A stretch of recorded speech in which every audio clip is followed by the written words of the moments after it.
কাতলা মাছের রেসিপি করছি। হলুদ নুন হলুদ মাখিয়ে দিচ্ছি।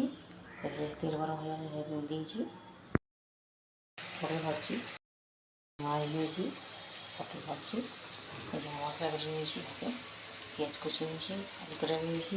আর কালকে যে গুঁড়ো মশলা করেছিলাম সেই গুঁড়ো মশলা ধরে জিরে নুন লবণ এখানে সব আছে। গুঁড়ো মশলা আছে, তেজপাতা,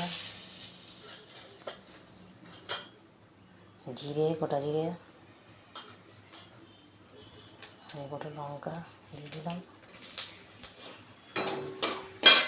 আর গরম মশলা বাটা দেবো গুঁড়ো করা আছে, দিয়ে দিলাম। এই পেঁয়াজ দিয়ে দিলাম,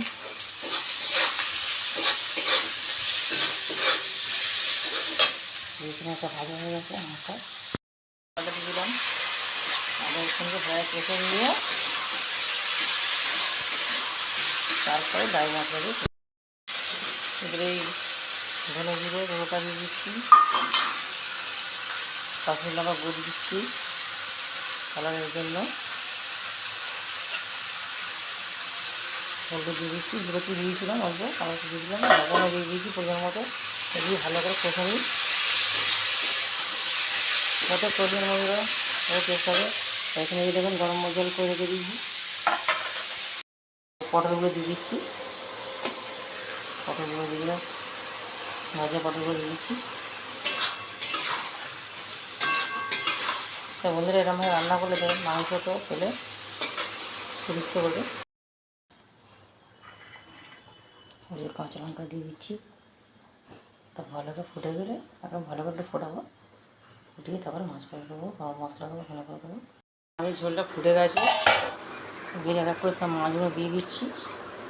ভাজা মাছগুলো পাতলা কাটা,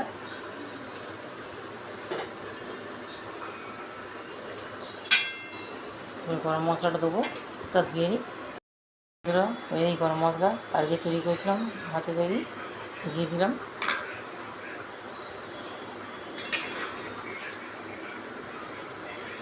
আমি উপর থেকে দিয়ে দিচ্ছি ধরে ভালো বেশি। তা বন্ধুরা যদি ভালো লেগে থাকে ডলিস ডেইলি ব্লগ চ্যানেলটি সাবস্ক্রাইব করে পাশে থাকবেন, লাইক কমেন্ট করবেন, শেয়ার করবেন, পাশে থাকে বেল বাটনটা ক্লিক করে দেবেন যাতে সবার আগে নতুন ভিডিও আপনাকে যেতে পারে। আর এই পর্যন্তই আজকে, আবার নতুন কোনো রেসিপির সঙ্গে দেখা হবে। নমস্কার।